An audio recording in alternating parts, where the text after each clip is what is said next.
Hi guys, I'm so excited to share some fresh ideas on language learning with you today. I was recently very inspired by an interview I conducted with William for my Chinese channel. William is from the UK. He's a medical student and has been self-learning Chinese for 3 years. Despite never having lived in China, his Mandarin level is just insane. This isn't just because he pronounces everything perfectly and gets all the tones right. It's also because he knows how to express himself naturally and elegantly. My Chinese audience was very impressed. His story and special methods gave me a lot of reflection on my own learning journey. At some point, we may be studying in an ineffective or incorrect way. Even though I have experience in learning different languages, it's always great to learn from others and get some fresh ideas so that we can keep progressing. In this video, I will be sharing my reflections based on my conversation with William. I hope it can inspire you as well. If you are interested, you can check out the whole conversation video on my Chinese channel. It's in Mandarin, but with English subtitles. So now let's get into the video.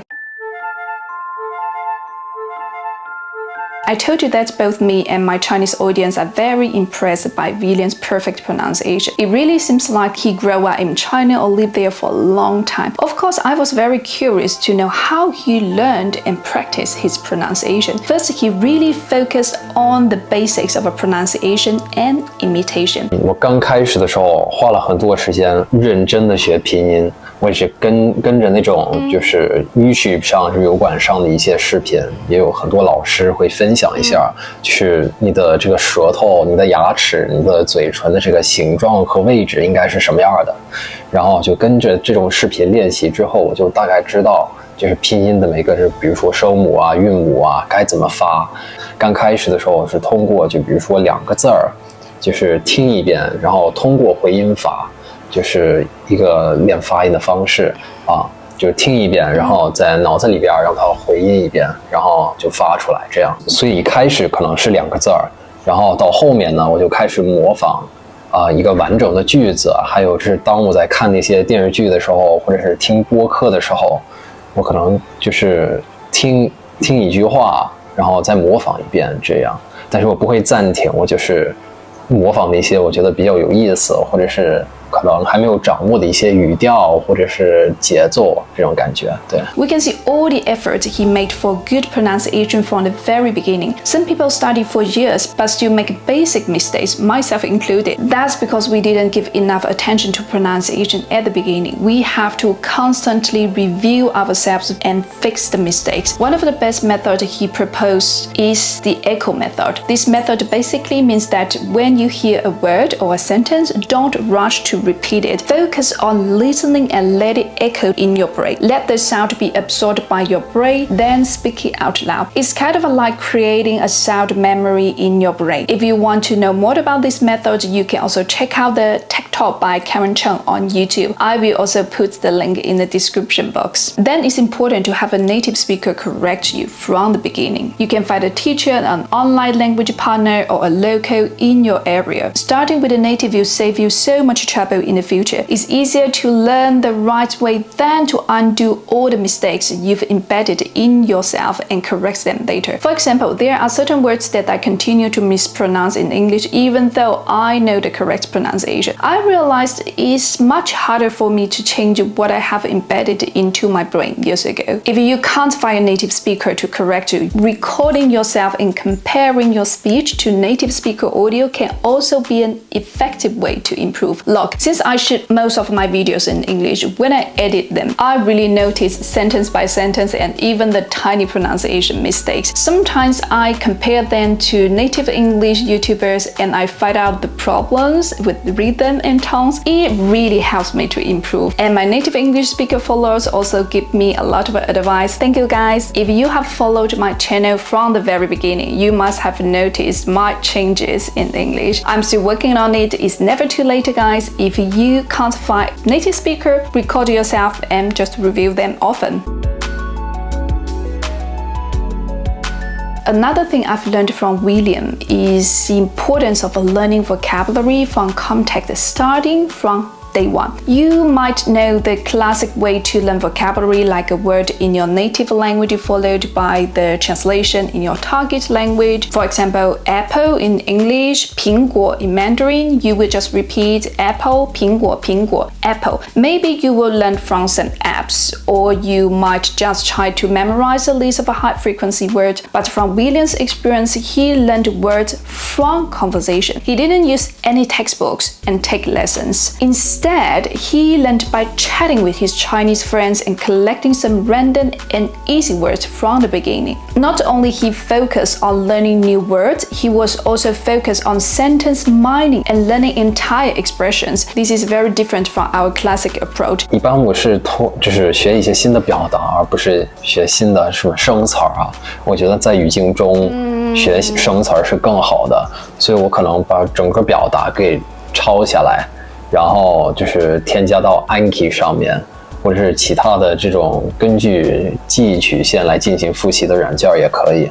对，然后就是通过这种方式不断的复习它，不断的把它给背下来。对，然后就是尽量活学活用，就是找一些新的机会用这个生词或者是用这个表达。对，所以我觉得就是当时我看这些电视剧的时候，就一直在找一些我觉得在日常生活当中用得着的一些新的表达。 One of the other weakness when you are self-studying is that there's no one to hold you accountable. If you've been sitting in the comfort zone or just reviewing Anki words every day without changing method or increasing difficulty, it boils down to the amount of effort you put into learning. For example, if the level you are studying has 700 words, it doesn't necessarily mean that you can use all 700 to create various sentence combinations. The chances of all 700 words being compatible isn't high. That's why you end up with a high word count but without the ability to speak and create sentences. I've met people who have a basic vocabulary base that say 500 words, but they can already communicate based on their practice in conversation and their understanding of the usage of words in different contexts. Some people have a more vocabulary, like a B2 to C1 level, but they can't form a proper sentence. A more logical approach to learning a language is to keep those 700 words in mind but extract them through watching a series, listening to song, or speaking with natives. Especially for higher levels, instead of building blocks of vocabulary, we can try to tear apart sentences and analyze the usage of words in context. This is actually the only way to clearly understand the meaning of words and how they are used. 我觉得很多人犯的一个错误就是说，他们死记硬背一个单词的翻译，就比如说。就是中国人一直给我举的一个例子就是 abandon， 就是词典里边第一个英文单词，对吧？然后就是从 A 背到 G， 对吧？就这样，就比如说 abandon 抛弃 abandon 抛弃，但是这样背就其实在日常生活当中的这个就是交流的这个过程中都没有什么用，因为你只知道这个词儿大概是在中文里边是什么意思。而你不知道怎么用它，像我真的觉得就是这么背可能没什么太大的用处。 Focusing on building vocabulary in isolation will create a problem where you will have good listening skills and you will be able to pick up many words in isolation. But as soon as you try to reply, it will feel like a nightmare and your tongue will feel paralyzed. So the next time you are studying, think about the following. Learning expressions rather than single words. Breaking apart the sentences instead of building up words. Focusing on speaking more instead of just listening.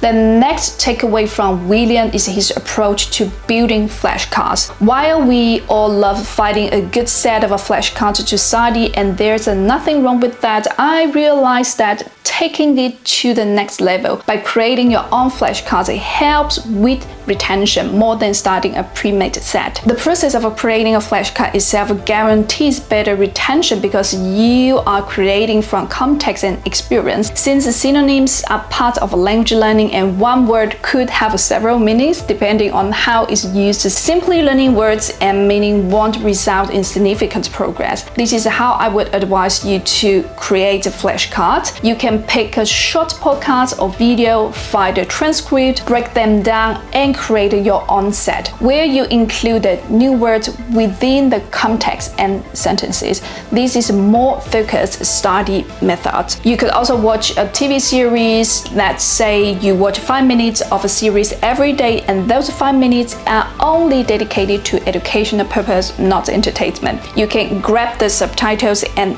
add these sentences to flashcards. This approach helps you understand the logic of the language, the culture, idiom, and how people think and speak. It will assist you in becoming more natural with the language in the long run. Another new idea I got from this conversation is the importance of output from the very beginning. He told me that he started outputting from day one. We have heard from language learning communities that we should first focus on inputs, then output, or ideas like input until the intermediate level, then output. But William's experience very different, and the results suggest that maybe it's time to reconsider the balance between input and output. 我觉得很多人都不知道这是输出的重要性。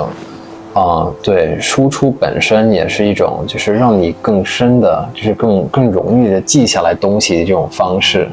因为就是你说出来之后，那也是算是就是那更需要动脑子嘛，也算是个比较主动性的学习方法，而不是那么被动。对，所以我觉得在这一块也是很重要的，而且就是我觉得学一门外语本身也是制造回忆的一个过程。那么人与人之间的这种交流，就是更容易产生一些新的回忆。对，你要是光听光看，可能只是制造的这些回忆就少一些。